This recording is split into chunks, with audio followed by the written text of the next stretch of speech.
আমি তো শুধু গানই করি, তো গান নিয়ে ব্যস্ত। আমার রিসেন্টলি একটা গান লঞ্চ হলো 100-100। তো আই হোপ আপনারা সবাই দেখছেন মনে হয় মোটামুটি, মানে খুব ভালো রেসপন্স ছিল। তো ইয়া, ভালো যাচ্ছে গান। গানের পাশাপাশি অভিনয় করতে কেমন লাগে, নিজের গানে বা অন্যান্য গানে এই জায়গাটা কেমন লাগে?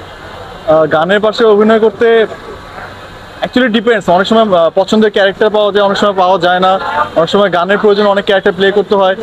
তো ইটস মিক্সড ফিলিংস আর কি, ভালোও লাগে খারাপও লাগে, সব মিলিয়ে। রিসেন্ট দেখলাম যে আপনার একটা গানের শুটিং, মানে গানটা আসার আগে তার কিছু ক্লিপস দর্শকরা দারুণভাবে নিয়েছেন এবং তারা খুব প্রশংসা করেছেন। এই জায়গাটি কি বলবেন আসলে, এবং যাকে নিয়ে কাজ করেছেন আসলে? আপনার স্মৃতির কথা বলছেন আই গেস। স্মৃতির সাথে কাজ করার এক্সপিরিয়েন্স খুবই দারুণ।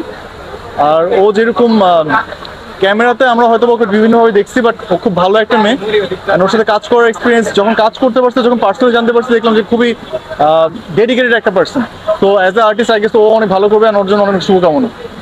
আমরা দেখেছি যে রাজনৈতিক অঙ্গনে তার একটা খুব গুরুত্বপূর্ণ ভূমিকা ছিল, বা তার কথাবার্তাগুলো, সেটা হোক সেনাবাহিনী বা যেটাই হোক না কেন, অভিনয়ের ক্ষেত্রে তাকে দেখেছে বা ঠিক অন্যরকম, এবং তার থেকেও দেখেছেন অভিনয়ের ক্ষেত্রে। এই জায়গাটা নিয়ে কি বলবেন আসলে, এই দুইটা জায়গা বা আপনার দৃষ্টিকোণ থেকে কি আসলে কেমন?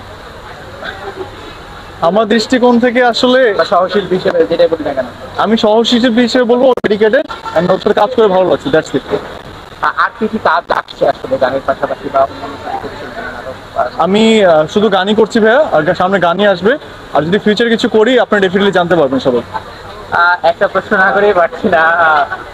রিসেন্ট দেখছি যে পরিমণি আপুর সাথে কোনো কাজ আসছে কিনা আপনার, বা আপনার গানে সে পারফর্ম করছে কিনা, এরকম কিছু হচ্ছে কিনা? আমি দেখছি যে খুব আপনাদের একটা পারিবারিক ভাবে বা যেটাই হোক না কেন একসাথে ঘোরাঘুরিও দেখছি, বাবুকে নিয়েও ঘোরাঘুরি করছেন আসলে। কি বলবেন আসলে, hot topic in our country right now? না না, আমি এই বিষয়ে কোনো কথা বলতে চাচ্ছি না, ধন্যবাদ। অনেক রকম গুঞ্জন শোনা যাচ্ছে, আপনার নীরবতা কি তাহলে সেই গুঞ্জন মিশিয়ে দিচ্ছে কিনা? আপনারা যা মনে করেন, আমি আসলে এই বিষয়ে কথা বলতেই চাচ্ছি না। আমি এর আগেও একবার বলছিলাম যে আমি ভ্যালেন্টাইন্স ডে আমার হোল লাইফে কখনো সেলিব্রেট করিনি। আমার কাছে ভালোবাসার স্পেশাল কোনো দিন হয় না, আমি পার্সোনালি বিলিভ করি। বাট আমি আমার অডিয়েন্সরা এটাতে বিশ্বাস করে, তো তাদের জন্য সবসময় গান আনি, এবারও আনবো হয়তো বা। ধন্যবাদ।